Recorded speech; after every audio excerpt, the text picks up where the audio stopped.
Okay. So, basically, I heard tell that apparently I'm a liar. Okay, that unless you're hauling an RGN, there is no way possible to make what I said that I made. Okay, and as it turns out, I didn't make what I say that I made. I did lie. Okay, those numbers were not accurate at all. So what we're going to do is first we are going to go to the calendar. This is March. This is April. As you can see, April, there's May down there, so this obviously has to be March. We are going to go from March 26th to April 27th. March 26th is when I went and I picked up my first load working for this company. Okay, April 27th is when I'm going to drop this load that I'm on now, which will cap out those 5 weeks. And it is a month. 30 days, 31 days, however many days it is. It's a month. Let's see how many days it is actually. Yeah, there's 4 days. Let's see. 1, 2, 3, 4, 5, 6.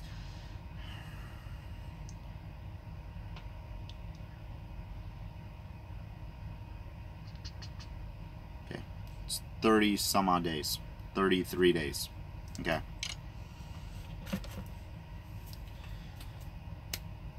And I'm off on the weekends. Alright. We'll get into it. Actually, first, let's go with this. Alright. Here is the paper that I showed. The numbers are down here.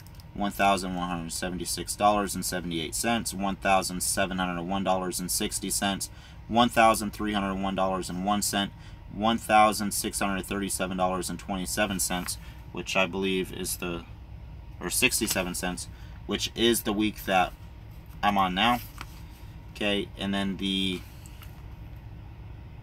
last week, which I hadn't gotten the settlement summary for yet, and I added up the numbers, it's $1,326.47.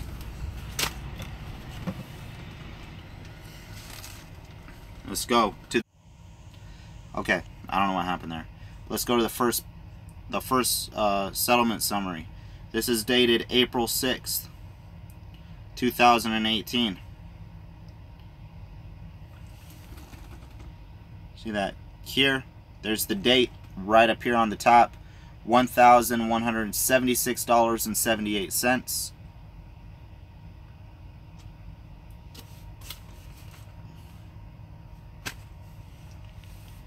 What's the number?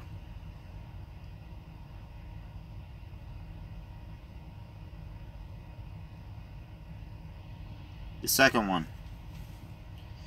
This is dated April the 13th.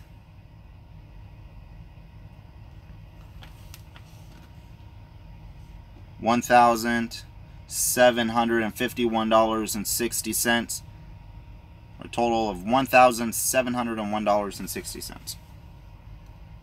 Okay. Mind you, there's those $50 advances, which I talked about in yesterday's video. Then comes April 20th.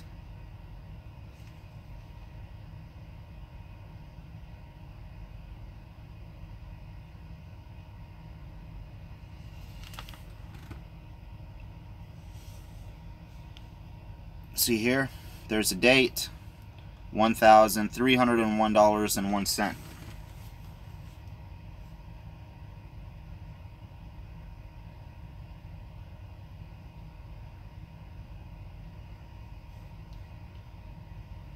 This is number 4, dated April 27th, 2018.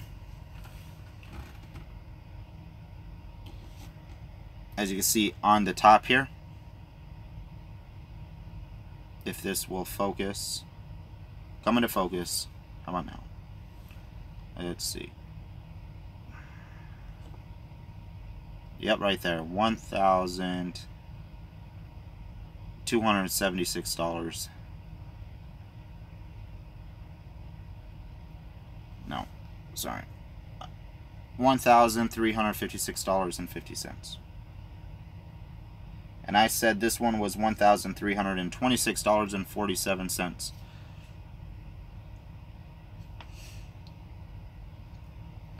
That's where I lied at. Okay, that's where the lie was. I actually made 3 cents more than I said that I had made on that 1 week. Okay, so those were the 4. That was this one, this one, this one, and this one right here.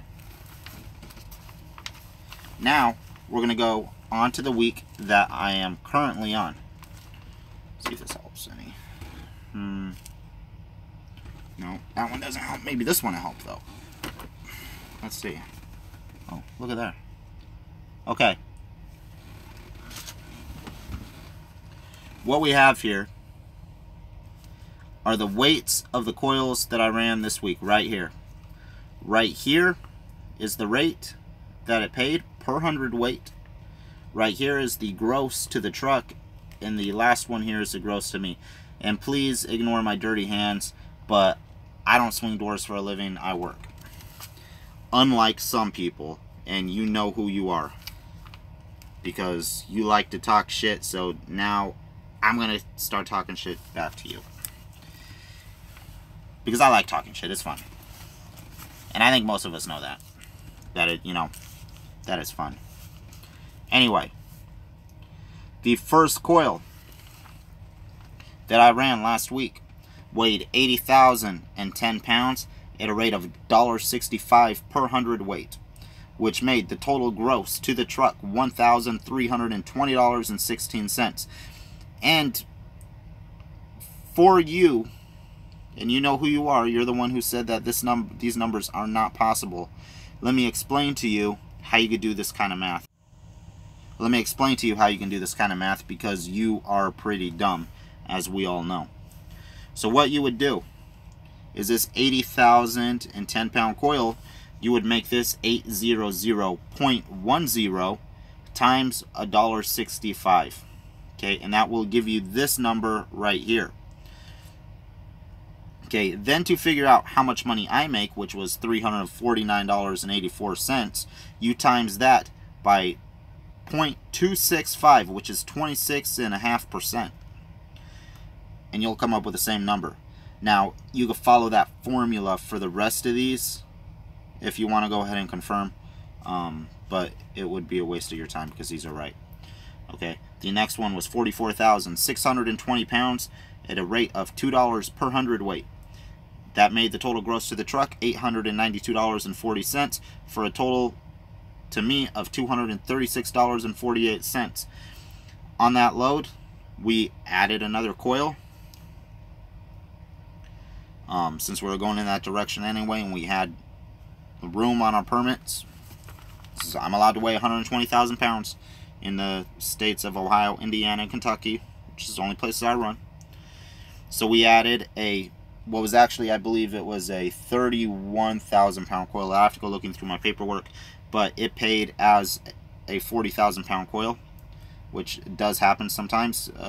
In coil hauling, a lot of times there will be a minimum that they are going to pay. And in this case, it happened to be 40,000 pounds. I was under it, so I got the minimum at $1.72 per hundredweight, which brought the gross to the truck $688, and the pay to me was $182.32. Okay, which made a total for those two coils of $418.80. As you could see right here, you see I even got the mark, this little mark connecting this one and this one, and coming up to $418.80. The next one was 70,170 pounds at a rate of $1.62 per hundredweight, which made the total gross to the truck $1,136.75. My pay was $301.23. The next coil is 57,770 pounds at a rate of $1.45 per hundredweight, for a total gross to the truck of $837.66, for a total to me of $221.98. The next one, which is the load that I have right now, is, it pays as 75,000 pounds, but it's actually only 46,420. But it pays as 75,000 pounds times $1.74 per hundredweight.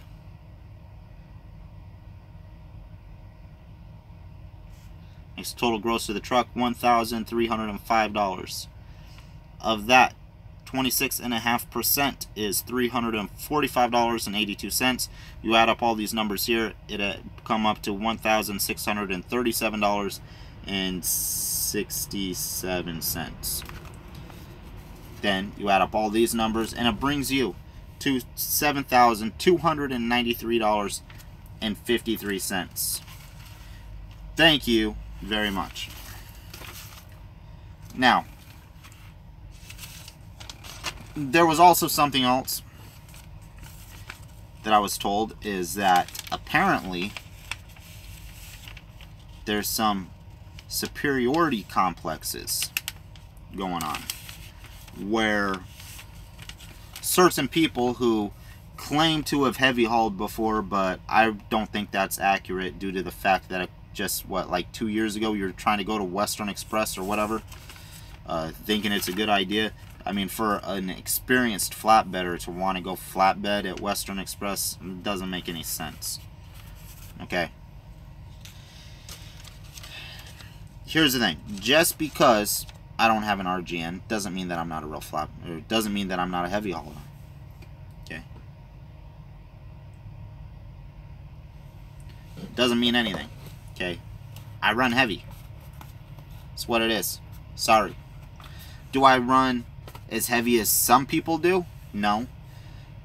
But typically, am I running heavier than most guys with an RGN? Yes, I am.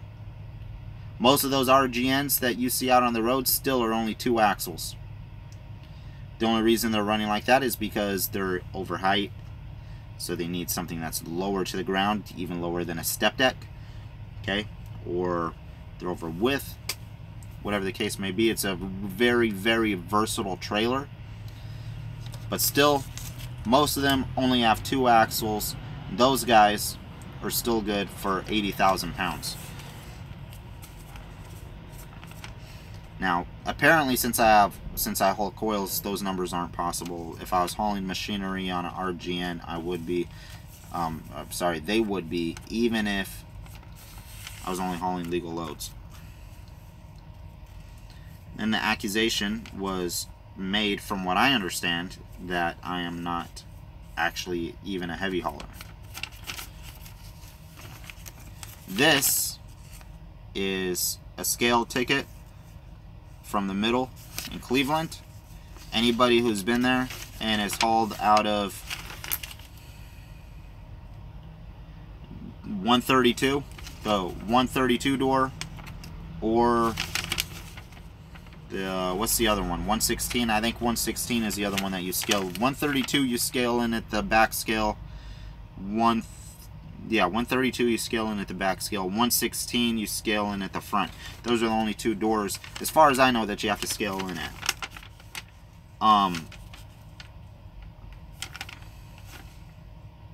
So this one I picked up 2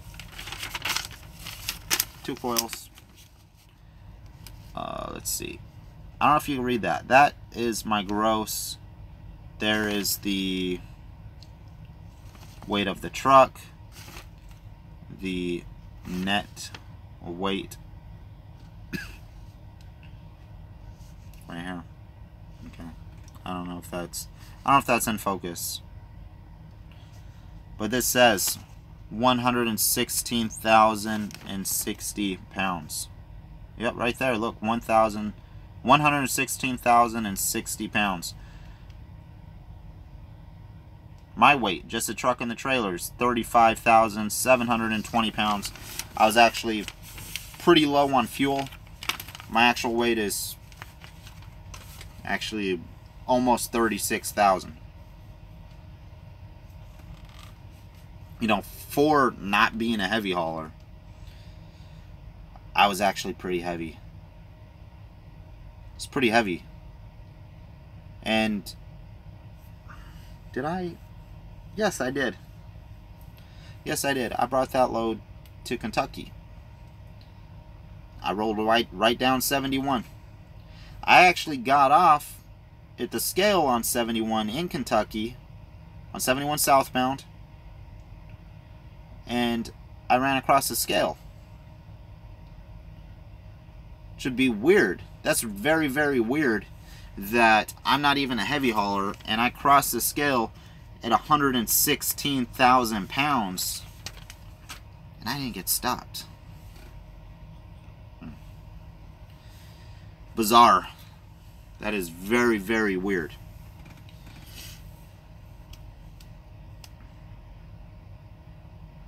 I'm sorry to irritate you, Mr. Door Swinger. I really am. Okay. I know. Look, I get it.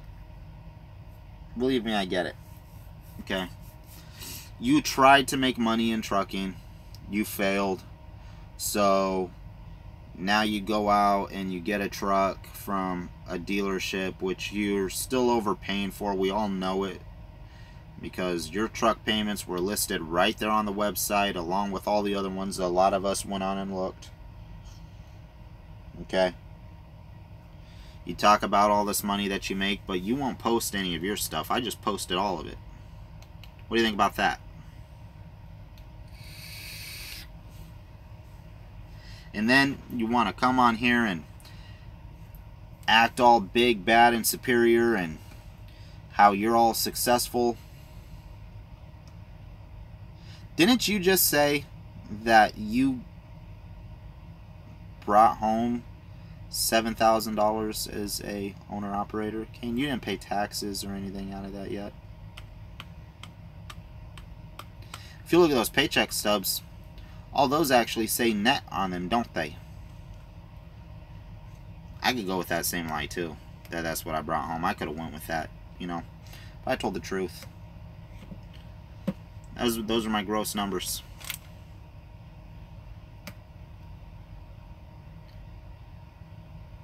I still brought home a lot of money. I brought home a lot of money. As a company driver. And guess what? I don't live on the road.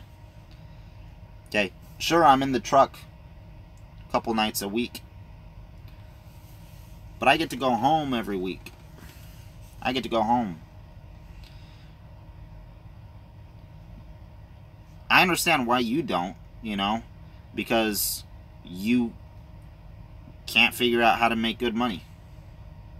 Just can't figure it out. You can't figure it out without being gone. And even if you could figure it out and you did go home, you don't have a home to go to. Which could explain why you like being gone. I hope things work out for you. I hope you can get over being a know-it-all. I hope you can get over being better than everybody else because you run your own, because you're running a truck. I won't even say your own truck. You don't own the truck. You're leased onto a company. You run off of the load boards. But you're in charge. You're in charge of your operation, yet they shut you down, didn't they? Guess what? That month, when you brought home $7,000, you ran illegal, didn't you? Let's look at something else real quick while we're on the subject. This is my clock. Here's my 70-hour clock for this week. I still have 21 hours left. Which means that and I'm at the customer, okay? I'm going to get up and deliver. That'd be cut down by another 30 minutes.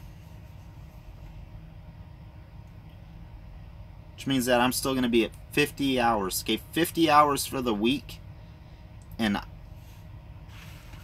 I grossed that. We can go, well, really we can't go back and look, but I haven't worked over 50 hours a week since I've been here. I don't have to run illegal. So, let's see. I worked less hours than you did. So, I mean, if we figured out all the time that you were running illegal and stuff, I mean, that's all going to add up. Okay, so let's see. I ran less. I went home more.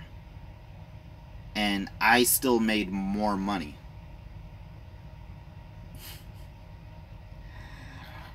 And I'm the failure.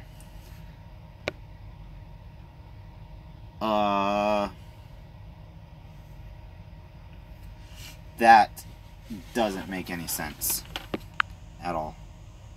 Doesn't make any sense, does it? Okay. Goodbye.